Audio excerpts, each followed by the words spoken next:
sekarang aku habis buat slime. Ini teksturnya stretchy. Dan kalau mau tahu di skip unboxing. Bahan-bahan yang kalian butuhkan: sunlight, lem uhu, cup. Kalau buat pengaduk aku punya tusuk gigi, buat langsung aja.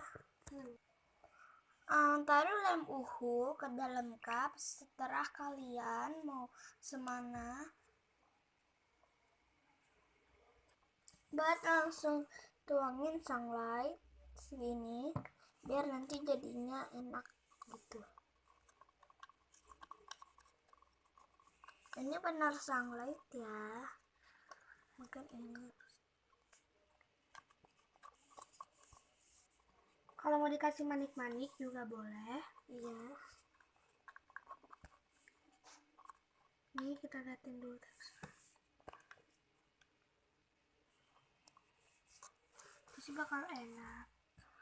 Ini sih bakal enak ya, bukan ya begitulah. Ini kita cara buat slime ya, bukan spam. Buat nanti spamnya yang part kedua. Oke, sini.